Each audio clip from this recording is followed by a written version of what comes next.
అందరికీ నమస్తే అండి. నేను 2 ఎపిసోడ్‌లలో నా వీసా ఇంటర్వ్యూని గురించి చెప్పానండి. ఫస్ట్ హైదరాబాద్, నెక్స్ట్ వచ్చేసి చెన్నై అని. మీరు చూడనోళ్ళైతే తప్పకుండా చూడండి. మీ పేరెంట్స్‌కి గూడా అది యూజ్‌ఫుల్ అయితుందేమో అని నేను చెప్తున్నాను. తర్వాత నాకు ఆహ్, ఏం చెప్పారంటే, "నీకు వీసా ఇంటర్వ్యూ నీకు వీసా ఇంటర్వ్యూ అయిపోయింది కదా! నీ వీసా ఇంటికొస్తుంది వెళ్ళు" అని చెప్పారనమాట. చెప్పిన తర్వాత నాకు వీసా ఇంటికొచ్చిందండి. ఇంటికొచ్చిన తర్వాత నా అమెరికా ప్రయాణము స్టార్ట్ అయింది. అప్పుడు జూన్ 11థ్ 11థ్ నేను వెళ్ళాలండి. జూన్ 11థ్‌న నేను వెళ్ళాలి. వెళ్ళాలి కాబట్టి నాకు 1:30కి బెంగుళూరులో కెంపెగౌడ ఎయిర్‌పోర్ట్‌లో నాకు 1:30కి శాన్ ఫ్రాన్సిస్కోకి నేను వెళ్ళాలి. అక్కడ నాకు ఆహ్, టికెట్ బుక్ అయిందనమాట. శాన్ ఫ్రాన్సిస్కోకి నేను వెళ్ళాలనమాట. కెంపెగౌడ ఎయిర్‌పోర్ట్‌కి నేను వెళ్ళాలి. మా ఇంటి నుంచి కెంపెగౌడ ఎయిర్‌పోర్ట్‌కొచ్చేసి దాదాపు 1 ½ అవర్ జర్నీ అండి. బెంగుళూరులో తెలిసిందే కదా! ట్రాఫిక్ జామ్ ఎక్కువగానే ఉంటుంది. తర్వాత నాకు 1:30కి 4 అవర్స్ ముందుగానే మేమక్కడ ఉండాలనమాట. సర్లే అని చెప్పేసి ఇక్కడ ఇంటి దగ్గర నుంచి 7:30కి స్టార్ట్ అయ్యి వెళ్ళిపోయామండి. వెళ్ళిపోయిన తర్వాత అక్కడికి పోయిన తర్వాత 10:00 అట్లా అయిందనమాట.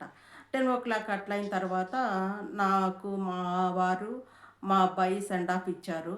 అక్కడ ఒక పోర్టర్ అని ఉంటాడనమాట. అతను వచ్చేసి నా బ్యాగులన్నీ తీసుకొనెళ్ళాడు. లోపలికెళ్ళిన తర్వాత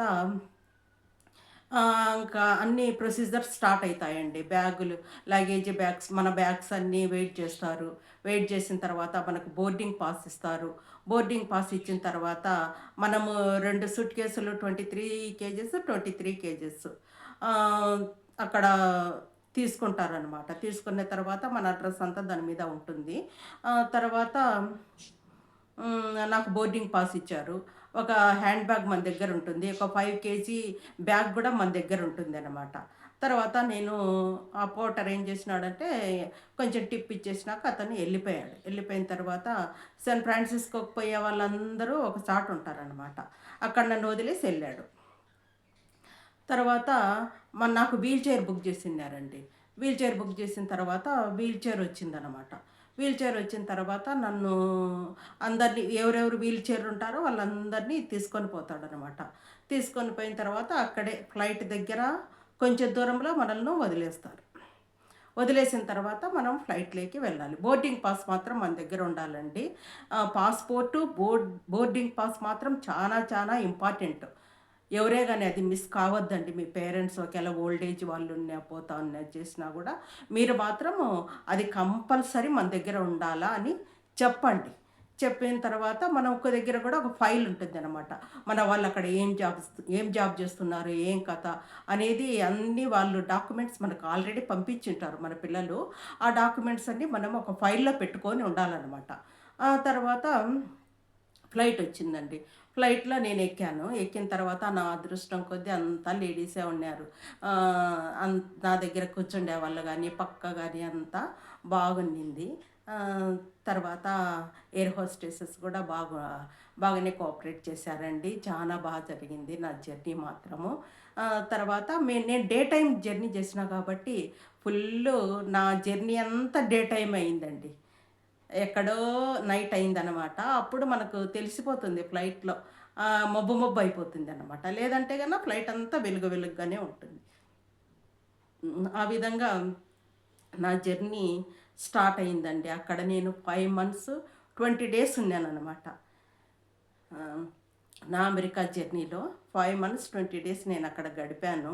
తర్వాత ఆహ్, శాన్ ఫ్రాన్సిస్కోకు రీచ్ అయిందండి. రీచ్ అయిన తర్వాత అక్కడోళ్ళు చాలా సిస్టమాటిక్ అండి. దాన్ని మాత్రం చాలా మెచ్చుకోవచ్చు. మనకు వీల్ చైర్ అనేది కొంచెం దూరం ఫ్లైట్ దిగిన తర్వాత, కొంచెం దూరం పోయిన తర్వాత మనకు వీల్ చైర్ ఉంటుంది. వీల్ చైర్‌లో వాళ్ళు చాలా జాగ్రత్తగా మనల్ని తీసుకొని వెళ్తారండి. తీసుకొని తర్వాత మన బ్యాగ్స్ వాళ్ళే తీసుకొనొచ్చేసి మన చైర్‌లో పెడతారనమాట. బెంగుళూరులో అట్లా లేదండి. ఎవరే గాని బ్యాగులొస్తాండాయనుకో, ఆ బ్యాగులను తీసి ఇస్తామనేది గూడా లేదండి. నిజంగానే చెప్తున్నాను. మన బ్యాగులు మనమే తీసుకోవాల. కానీ అక్కడ మాత్రం ఆ బ్యాగులు మన సూట్ కేసులు ఎంత వెయిట్ ఉంటాయండి. 23 కేజెస్, 23 కేజెస్ అంటే యంగ్‌స్టర్స్ తీసుకోగలరు గానీ, మాలాంటోళ్ళకి కొంచెం కష్టమే గదండీ! ఆ విధంగా వాళ్ళు తీసుకొనొచ్చి మన దాంట్లో పెట్టి, తర్వాత వీల్ చైర్‌లో మనల్ని తీసుకొని వెళ్తారండి.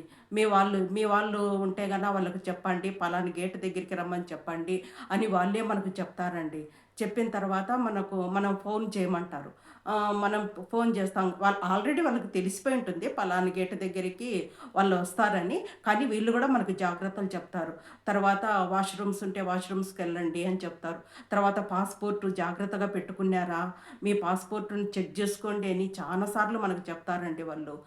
తర్వాత వీల్ చైర్‌లో తీసుకొనొచ్చేసి మన వాళ్ళు ఎక్కడుంటే గన అక్కడ వాళ్ళను వా మనల్ని వాళ్ళకి హ్యాండ్ ఓవర్ చేస్తారనమాట. అది చాలా బాగా నచ్చిందండి నాకు మాత్రం. తర్వాత వాళ్ళతోనే టిప్ తీసుకుంటారు. వాళ్ళేం బలవంతం చెయ్యరు. ఎంత ఇచ్చినా కూడా తీసుకుంటారనమాట. ఆ సిస్టమ్ మాత్రము చానా బాగుండిందండి. చానా రెస్పెక్ట్ ఇస్తారు అక్కటోళ్ళు. ఏమే గాని భయం లేదండి. ఒక్కరు పోతానే గూడా ఏమీ భయం లేదు.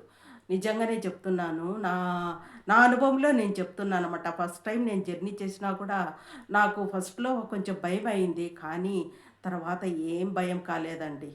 చాలా జరిగింది నా జర్నీ మాత్రము. ఆ విధంగా ఒకవేళ మీ పేరెంట్స్ గూడా ఉంటే గన భయపడకుండా పొమ్మని చెప్పండి. ఒకవేళ ఒక్కరు జర్నీ చేస్తున్నారనుకో, ఫస్ట్ టైమ్ వస్తున్నారనుకో, వచ్చినప్పుడు మీరు ఒక్కోసారి ఇలాంటి మా అనుభవాలు వాళ్ళకి చెప్పండి. మా వీడియో చూసి మా అనుభవాలు వాళ్ళకి చెప్పినారంటే వాళ్ళకి గూడా ధైర్యం వస్తుందనమాట. ఎలాంటి భయం లేకుండా వెళ్ళిపోవచ్చండి. నేను ఎయిర్ ఇండియాలో వెళ్ళానండి. ఎయిర్ ఇండియాలో నాకేం అంత తొందర ఏం లేదు. ఒకవేళ లే ఆఫ్ అక్కడ ఇక్కడ దిగిపోవాలంటే నాకు కొంచెం కష్టమే అయిండు. త్రూ ఫ్లైట్ కాబట్టి కొంచెం బానే ఉండిందనమాట. ఏమంటే లాంగ్ జర్నీ కొంచెం ఓపికగా కూర్చొని ఉండాలా. అది అనమాట. ఫ్లైట్‌లో మనము వాక్ చేయొచ్చు. తర్వాత అక్కడక్కడ నిలుచుకోవచ్చు. చానా అందరూ చాలా మంది వాక్ జేసేవాళ్ళు వాక్ జేసుకుంటా ఉంటారు. నిద్రపోయేవాళ్ళు నిద్రపోతా ఉంటారు.